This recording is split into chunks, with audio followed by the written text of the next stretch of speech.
through the Steel City. Is everybody ready to go? Let's proclaim the greatest radio show. Welcome fans to our Week 11 Steelers preview. I'm your host Jim Sella, flying solo again this week. Gave Parlay the week off. It's a short week. I'm going to be busy this week. Got to get this done tonight. The Pittsburgh Steelers, 7-2, coming off a close game against those Indianapolis Colts all the way to the last play of the game. Chris Boswell wins it with a field goal. Steelers heavy favorites in this game. They should have been able to come out and win this game pretty easily. Another stinker for the Steelers after a bye week under Tomlin. Almost 4 straight years with a loss after the bye. You're happy that they came out of the game with a victory. You're happy that they're 7-2 and that they're still at least in control of the number 1 seed in the AFC for now. But that defense got torched for 2 60-yard touchdowns last week, or yesterday, I guess I should say, against Jacoby Brissett and those Indianapolis Colts. And Marcus Mariota is a much, much better quarterback. And Joe Hayden, the biggest news coming out of this game, fractured fibula. Heard possible 3 weeks, possible 6 weeks, possible 8 weeks. I spoke with our athletic trainer, Brandon DeSantis, and he said, obviously, without being able to evaluate the injury himself personally, can't give you a great timeline. Usually with that injury, though, for a pro player, you're looking at somewhere around 6 weeks. The 3-week timetable is definitely possible. This is me saying this, not him. The 3-week timetable is definitely possible, at least as far as one report says. They think Hayden could play through the pain, but we'll really see. It really, I guess, depends on how well the Steelers defense plays without him, whether or not they're going to try to rush him back. If they can keep going, at least, in control of the number 1 or number 2 seed through the AFC, you got to just let the guy rest and come back clean for the playoffs. Mike Mitchell also hurt in this game. Vance McDonald also hurt in this game. Mike Mitchell has a soleus muscle injury. It's a muscle between like your heel and your calf. There's a small muscle in there. They usually just call it an Achilles injury, and nobody really cares because it's pretty much close enough, I guess, is what the report said that I read. Vance McDonald got hurt in the game against the Colts as well. Vance was moving into more of a prominent role with that Steelers offense. I was reading that he was going to get on the field some more, get some more passes his way. We'll see if any of those guys can play. Tomlin has left the light on, as he likes to say, for Mitchell and McDonald this week against Tennessee, although Joe Hayden has been ruled out this week. Marcus Mariota is also banged up for the Titans, although I do expect him to play unless his leg is completely sawed off. So before I really get into the game, I just kind of want to sit here and bitch about Thursday Night Football. Really hate Thursday Night Football. I don't know if anybody's with me. If you're with me, please comment at bet_the_spread or at betjimtowin, or even go to our Facebook page, wherever we post this episode. Let us know what you really feel about these Thursday night games. Man, I hate them. I really, really just hate them. It's such a quick turnaround for these teams. It's too much. These guys are beat up. They're sore. They got sprains. They got strains. I mean, come on. Even the Cleveland Indians in the first Major League movie couldn't get through without some good equipment. And they're baseball players. These football players cannot be playing on Thursday nights. Big Ben came out on 93.7 The Fan today. He said he's not a very big proponent of these Thursday night games. He hates them. Most people in the league hate them. They do it because they're supposed to do it and they have to do it, but nobody wants to do it. Honestly, I think the Thursday night game is part of the reason why ratings are down. Not, I guess, directly, but I feel like an oversaturation of the NFL is occurring. There's too much NFL, too many days out of the week. We don't have enough time in the week to watch all this football. At least I don't. I got other things I got to do. Believe me, I want to sit down and watch football all the time. I just don't exactly have the time to do it. Steeler game on Sunday, then I got to work a bunch of days, and then Steeler game again Thursday night. That's rough for me, man. I like my Sunday. I like my Monday. That's it. No Thursday football. Thanksgiving Thursday? Yeah, okay, cool. I'll give you that. But as far as Thursdays, nah, I'm done with it. NFL needs to be done with it, although it's never going to happen. Another thing I'm pissed about in this game is I read on Pro Football Talk that NBC is going to broadcast this game primarily through the Skycam. In that Patriots-Falcons game a few weeks ago, there was all that fog. They had to use the Skycam a lot. I guess they got some good feedback. So NBC has decided to use that cam as the primary camera angle for this football game. Obviously, that doesn't mean it's going to be the only angle you see, and there's always a chance that if they're not feeling it, they can cut away from it at any time during the game. I'm not too excited about this. I'm not really looking forward to seeing the game from a bird's eye view for the entire game. Love the Skycam, love what it brings to football, love what it brings to replays and some in-depth look into football, but I don't want to watch it from that angle. We're not playing Madden. What is this? It's too much. I want to see football the way it's meant to be played. I want to be able to zoom in, see the players. People say they can see the field better, blah, blah, blah, blah, blah, wah, wah, wah, wah. Just stop it. Stop ruining the game. Stop trying to pander to these millennials. They don't even care about football. These dudes can't even throw football. They can't catch a football. They're wearing skinny jeans with their sweatshirts and tassel caps when it's like 95 degrees outside. They know nothing about sports. Let them be. Move on, NFL. All right, enough ranting about things that don't even matter. Let's get down to football. Steelers taking on the Tennessee Titans. This is going to be a tough game. Tennessee in the thick of things for the AFC as far as the playoff race, sitting at 6-3. I know Houston's not going to go anywhere in that division with no Deshaun Watson, Indy no Andrew Luck, and quite honestly, I can't even remember who else is in Tennessee's division at the moment because they don't even matter. Oh, I think it's the Jacksonville Jaguars, maybe. Yeah, it is the Jaguars. Okay, well, they're pretty good, so yeah, I guess Tennessee does have something to worry about. Like I said a little bit ago, Mariota's banged up coming into this game. It's at Pittsburgh. Like I said, again, I still expect this guy to play. He's a tough guy. No way he misses his football game. He's definitely the grease that makes this offense go, I guess I want to say. He has a little over 1,700 yards this year, although his touchdown to interception ratio isn't too good. 7 TDs to 6 picks. He's got DeMarco Murray and Derrick Henry in the backfield. Murray has 433 yards. Henry has 409 yards rushing. They have 7 touchdowns between the two of them, so Tennessee definitely likes to run the football. Little surprised that DeMarco Murray's not playing better. He has had some hamstring injuries a little bit this year. The only reason I know this is he's on my fantasy team for the first time ever. Never took this guy in fantasy. I take him this year. Look what happens. Derrick Henry, good young running back. This guy definitely can tote the rock for Tennessee. They've kind of been using him more in a closer role, I guess I want to say. Similar to, like a baseball pitcher coming in at the end of a game. Henry's got a lot of his yards in the fourth quarter. Tennessee can get up big on you early, and if they can, they like to use Henry in that bang-em role. He can just kind of run straight between the tackles. Murray can run some people over too. He's just a little bit older. Henry's got some less carries on those legs, so he can get it done when it matters. Hopefully Pittsburgh won't have to worry about any of that because hopefully the Tennessee Titans won't get up big on them, but we'll see. As far as receiving options, you got Rashard Matthews out there, 409 yards, 3 touchdowns. Corey Davis is coming back. I think last week was his first game back. He didn't do great, but I'm not going to say he did bad. First NFL game, obviously, coming back after those injuries in his rookie year. So he's got to build a rapport here with Marcus Mariota. When you're running the ball as well as Tennessee's running the ball, especially with that two-headed monster in Murray and Henry, that's going to open some things up for these young receivers, especially if Corey Davis can get it going opposite Rashard Matthews. It's going to open up the whole offense.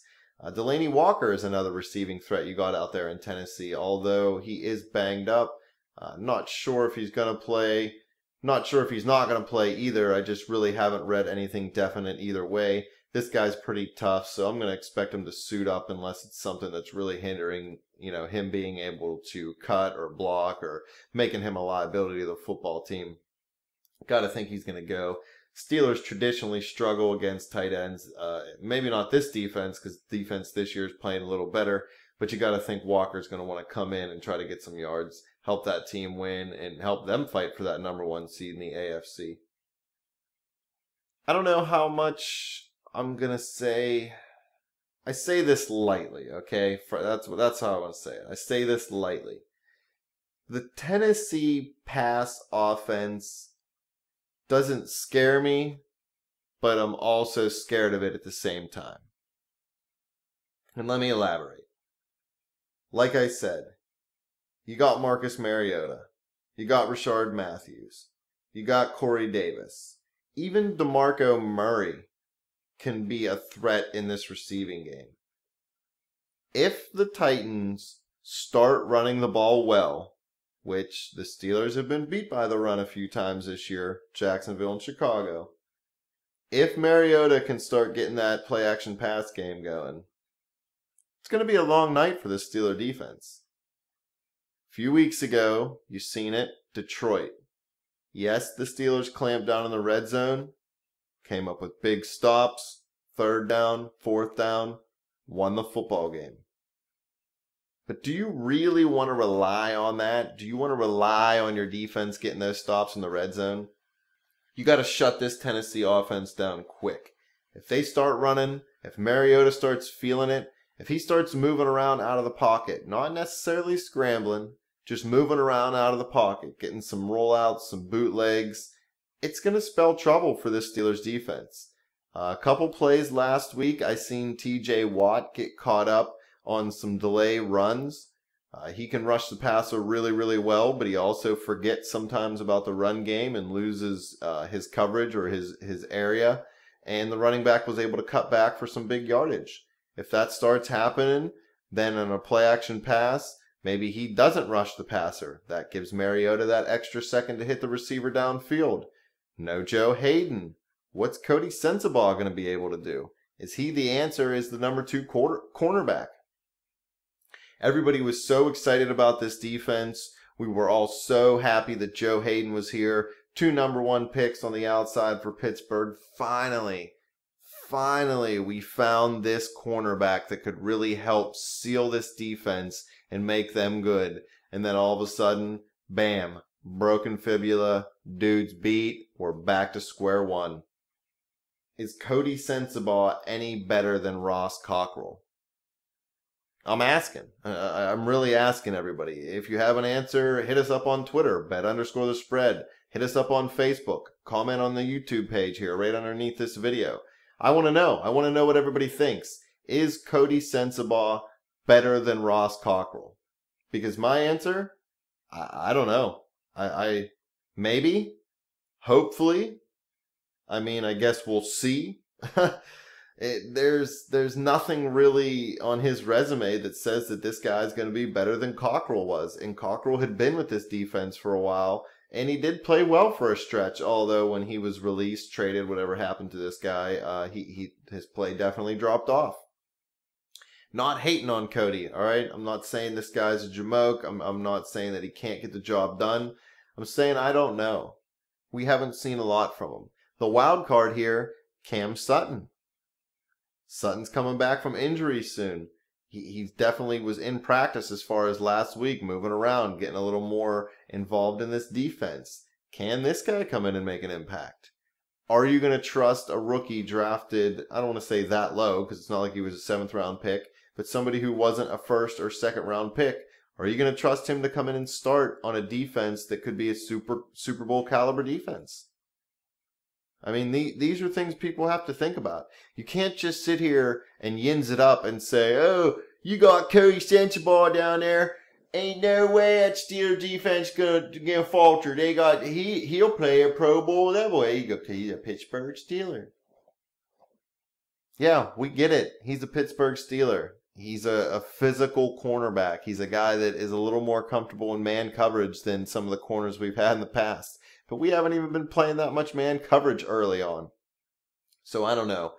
Really, the thing is for this defense, the best way to solve the Joe Hayden problem, just keep getting to the quarterback. TJ Watt, Ryan Shazier, Bud Dupree, Vince Williams, this defensive line with Tuitt, Hayward, and Hargrave. I mean, these guys are really getting after the quarterback. Not only are they getting sacks, they're getting a lot of quarterback pressures. They're just really making it uncomfortable for the opposing team's quarterback to be out there. And that's really what you need to do if you want to play winning football. And that's especially what you need to do if you have a banged up secondary with no Joe Hayden and no Mike Mitchell. So with a banged up defense, what can this offense do to help out? Well, the first thing they can do, at least in my mind, fire Todd Haley. No, I don't think they should do it right now. No, I don't think it's going to happen, especially not right now. But I do think it should happen at some point in time. I never thought he should have got hired. He's not very good. He never even played football. The dude knows nothing about football. I mean, I guess I can't say he knows nothing about football because he's been a head coach and I'm just some jamoke sitting in my house recording a podcast. But come on. People talk about this offense all offseason, every offseason since Haley's been here, and how they're supposed to be able to average 30-plus points a game. You got all these people on Facebook, oh, you remember when the Steelers averaged 30 points under hit? No, they never did. They've never done it. The Steelers have never averaged 30 points a game for an entire regular season under Todd Haley. It's just not happened. The weapons are there. The quarterback's there. I mean, I don't know what else they need to do to be able to get at least to 28. I mean, come on. You're going against the Colts, who had one of the worst defenses in the league last week. And you have to win on a late field goal. Late field goal. Last minute field goal is what I really should say, because, I mean, they get the block extra point, although they got the 2-point conversion, so they made up for that.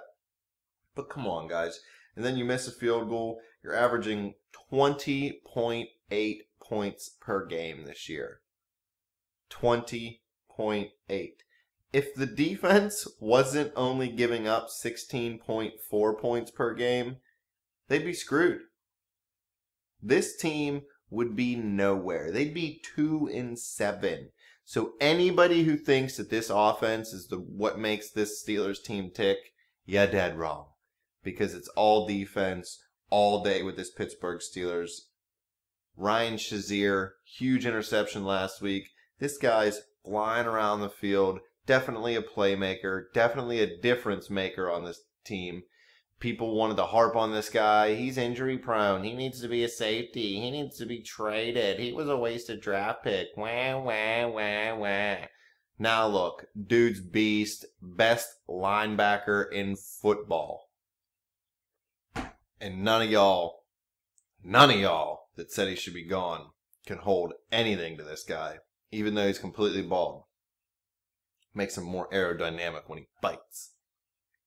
But anyway, this offense, Lev Bell, Martavis Bryant, Juju. I mean, come on. Juju's the biggest story for this Steelers offense right now. This guy's breaking out.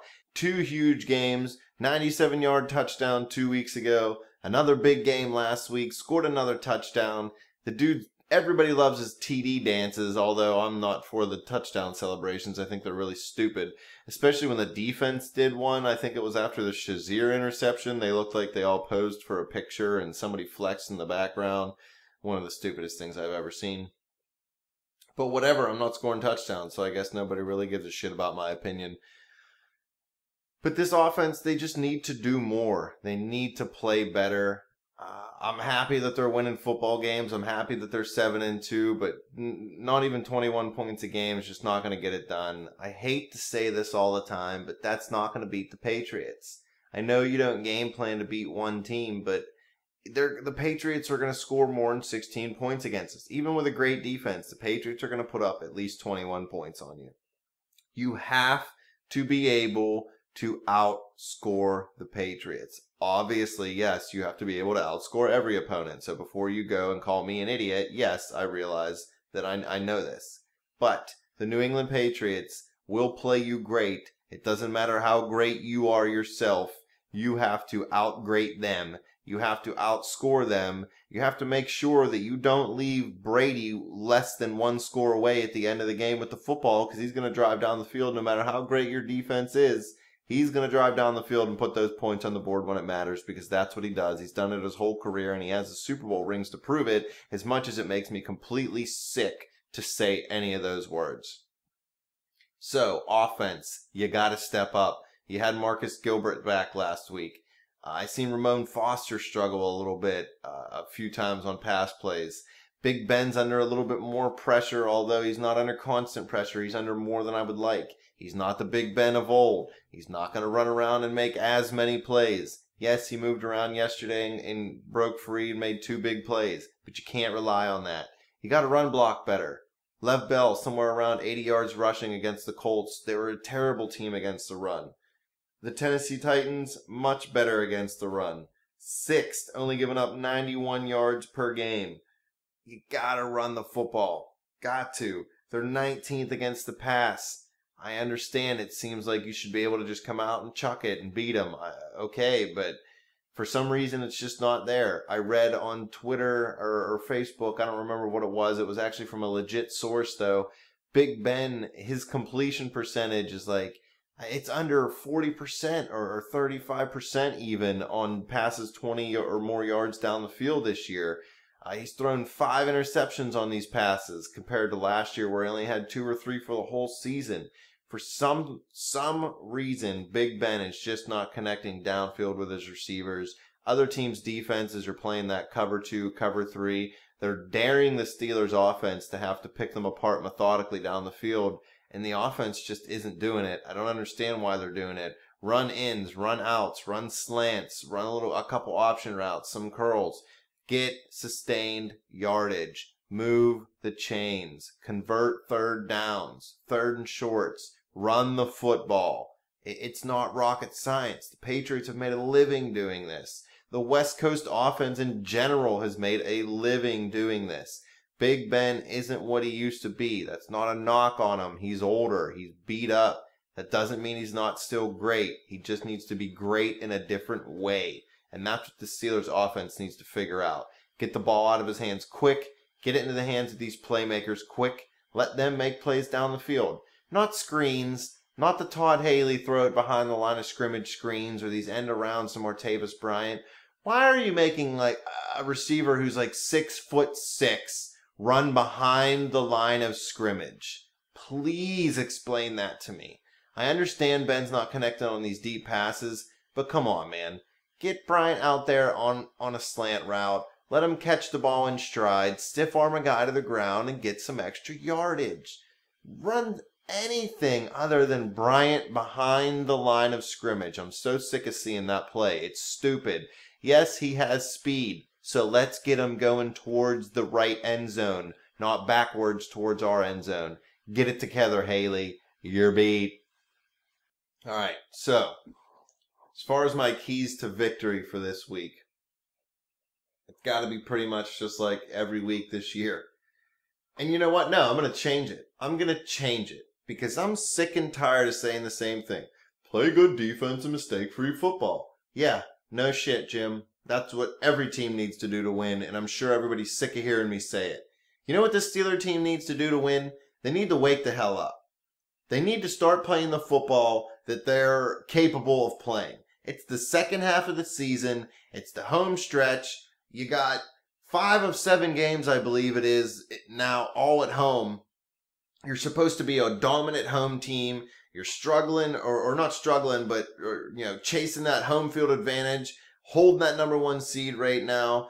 All you got to do, win the games you're supposed to and beat the Patriots, and you can get this number 1 seed. So my key to victory, what the Steelers need to do this week, wake the hell up. And I want to use a different word, not hell, but Dash will bleep it out whenever he edits this episode. So I'm just going to stick with that. They need to come out and score points. They need to be who they can be. Big Ben needs to get his head out of his ass, first of all. He played like garbage in the first half against the Colts. Yeah, he brought us back in the 4th quarter, got his 40th 4th quarter comeback. But guess what? He should have been doing that the whole freaking game against that defense. The defense is terrible for the Colts. You can't keep playing down to these opponents. Tennessee, not a lesser opponent. If you play down to them, they're going to come out and whip you. So this offense, they need to wake up. They need to put points on the board. And this passing game needs to get it going. I want to see Big Ben throw for 300 freaking yards. That's what I want to see. I want to see 300 yards and 3 touchdowns. I don't even care if you throw an interception. If you're throwing for 300 yards and 3 touchdowns, you're allowed to throw 1 interception. You're not allowed to throw an interception when you throw for 220 yards and 1 touchdown. So Big Ben, wake up, Get your big bloated head out of your ass. As much as I love you, dude. I've loved you your whole career. I stand by everything that you do. You're a Hall of Famer. So happy you're a Pittsburgh Steeler. But dude, you gotta start getting it done, man. You gotta play better. You're a franchise quarterback. You gotta play better. You want number 7? It's right there on your chest, dude. Get it done. This is your team, your year. 16 points per game this defense is giving up.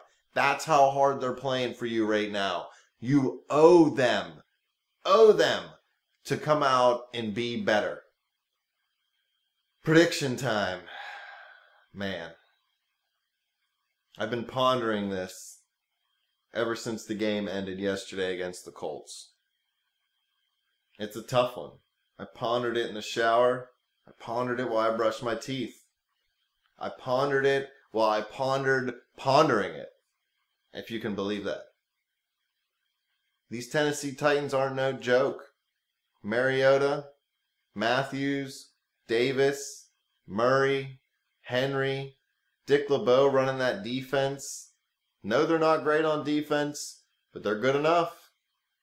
Their offense playing better than the Steelers right now, if you ask me. I know it's a home game. I don't like the injuries the Steelers have right now. I don't like the way the offense is playing. I think I'm going to do what most Steeler fans are going to hate me for. I think I'm going to pick Tennessee. I really do. I thought that early in the year, I thought this is a game Pittsburgh should win 90 times out of 100. Honestly. Yeah, Tennessee's a decent team, but come on. The way the Steelers team is constructed, at least 90 times out of 100. But I just don't see it that way.